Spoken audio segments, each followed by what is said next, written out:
Indonesia sekali lagi bukan jago kandang. Indonesia memang layak 2045 menjadi superpower country. Sekali lagi, Indonesia tahun 2045 layak menjadi superpower country.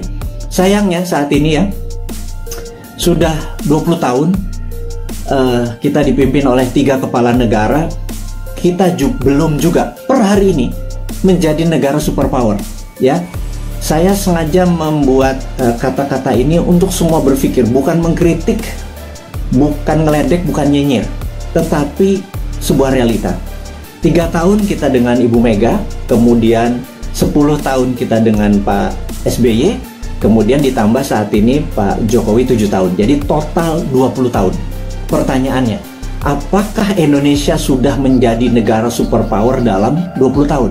Jawabannya, kita masih negara pengimpor, kita masih negara penghutang, kita masih bergantung yuan dan dolar. Apakah itu dikatakan negara superpower? Gitu ya. Defisit neraca perdagangan kita sama Tiongkok membesar, gitu ya.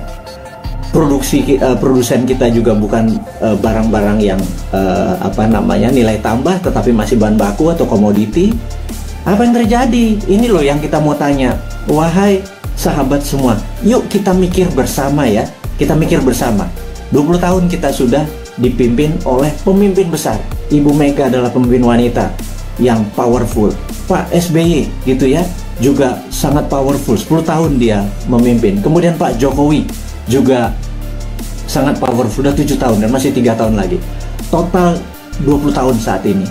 Pertanyaannya kita, apakah sudah jadi negara superpower? GDP per kapita waktu Bu Mega itu adalah 1.700. Kemudian sama Pak SBY dibikin sekitar 3.700. Kemudian saat ini Pak Jokowi naik 15% lah. 7 tahun naik 15%, jadi sekitar 4.000-an gitu ya.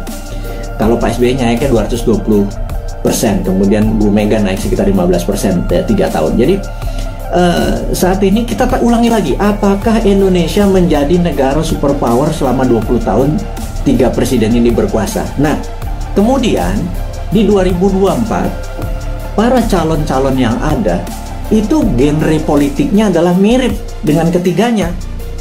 Misalnya kita sebut aja Pak Prabowo, ya dia adalah ke Ibu Mega gitu ya. Kemudian ada AHY mungkin ya, itu dia ke arah Pak SBY. Kemudian ya ada nama-nama seperti Pak Ganjar, Erick Thohir dan lain sebagainya, seperti istana sekarang atau Pak Jokowi genrenya. Apakah dengan mereka menjadi presiden 2024 sekarang yang ada di etalase politik sekarang ini, apakah selama 20 tahun ke depan akan membuat Indonesia menjadi negara superpower? Tanya deh gitu ya. Anda kan ngefans tuh ya sama Pak Ridwan Kamil, ngefans sama Pak Ganjar. Nggak salah ngefans sama mereka. Saya juga ngefans loh, teman saya semua gitu ya. Tanya 5 tahun dengan mereka, 10 tahun dengan mereka itu akankah membuat Indonesia menjadi negara superpower gitu ya. Nah, pertanyaan berikutnya. Emang ada negara dalam 20 tahun menjadi negara superpower gitu ya? Itu kan, ini Sontoloyo ngomong doang lu si Bosman ini. Emang ada negara dalam 20 tahun menjadi negara superpower? Oke. Saya ini membaca buku saya pembaca buku cukup gila gitu ya. Dan dari video IG live terakhir dan hingga saat ini saya lagi membaca buku Deng Xiaoping the Transformation of China dari Ezra Vogel. Bukunya 700 halaman, saya baru baca 500 halaman. Very powerful sekali Deng Xiaoping ini.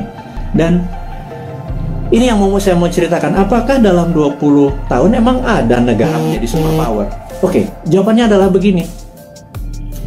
Sahabat semua, di tahun 1918 Perang Dunia Pertama berakhir. Dan disitulah Jerman kalah perang. Jerman harus menanggung hutang atau biaya Perang Dunia Pertama yang rusak tadi ke negara pemenang perang. Jadi sudah Jermannya miskin, Jermannya harus membayar kerusakan yang dia buat. Jadi Jerman kalahnya 2, udah rata tanah di Jermannya, Jerman harus bayar utang. 1918. Kemudian 1933 Jerman menyerang Polandia. 36, 39 masuklah Perang Dunia kedua gitu ya, sampai tahun 45. Udah, kita sederhanakan aja. Dari 1918 sampai 1938 itu 20 tahun. Jerman menjadi negara superpower. Betul nggak? Dia bisa mengalahkan Eropa kok dalam 20 tahun dari negara miskin, dari nol. Pertanyaannya, apakah waktu Jerman selama 20 tahun itu untuk menjadi negara superpower, Jerman ngutang IMF? Jerman minjem yuan? Jerman pakai teknologinya Tiongkok? Mikir nggak tuh? Ada nggak sih yang mikir? Apakah Jerman dagang?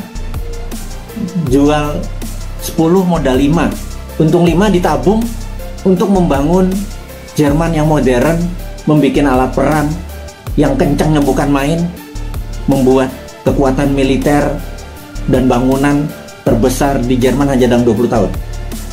Saya ulangi lagi, pakai IMF, pakai ngutang, pakai yuan, enggak kan? Oke, mulai nemen ini Bosman ini kalimatnya, nyindir tapi ya biar logik lah. Pengagum-pengagum pejabat sekarang tuh biar mikir gitu lah. Bukan saya ngenyek gitu ya, saya cuma ngingetin. Karena nggak ada yang tahu tuh, nggak ada yang ngomong juga gitu ya. Apa karena terlalu sibuk saat ini, banyak cuan yang mereka harus bagi-bagi sehingga lupa belajar gitu ya. Ya wes, Bosman aja yang baca, Bosman yang belajar, saya kasih ke teman-teman semua gitu ya. Berikutnya adalah Jepang. 1945 Jepang rata tanah. Jepang rata tanah. Hiroshima Nagasaki itu rata tanah. Pusat perdagangan dia udah nggak produksi lagi. Kemudian 1964, 19 tahun, ada yang namanya Olimpiade Tokyo. Seperti sekarang ini ada Olimpiade Tokyo, Anda harus nonton. Waduh, itu atletnya model semua itu. Ada Alika Smith, ada Robin dari Kanada, ada yang Jerman. Udahlah, Anda nonton dah. Jangan kebanyakan nonton acara sinetron di Indonesia, itu nggak ada pelajaran apa-apa itu. Sekarang udah sehat, kita semangat nonton Olimpiade yang saat ini ada di Tokyo gitu ya. Oke, balik lagi ke selama 19 tahun, kemudian tahun Jepang membangun di tahun 1964 Jepang mengadakan Olimpiade Tokyo, dan itu adalah Olimpiade modern pertama di dunia.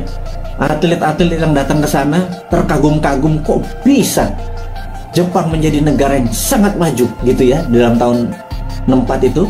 Dan kemudian tahun 80-an alias 20 tahun setelah itu, kita bicara tahun 80-an, ada Sony, ada Toyota, itu menguasai dunia seperti China sekarang. Jadi ternyata bisa tuh menjadi negara superpower dalam 20 tahun gitu ya. Nah, kemudian tahun 79 Tiongkok, jangan tanya, Tiongkok rata tanah. Mao Zedong itu merusak semuanya, membakar orang-orang pinter, buku dibakar. Sampai orang yang Mao Zedong tidak sukai berkuasa atau mendapat kesempatan memimpin, yang namanya Deng Xiaoping. Deng Xiaoping ini dalam pidatonya sering mengucapkan kata-kata demokrasi. Sangat menarik.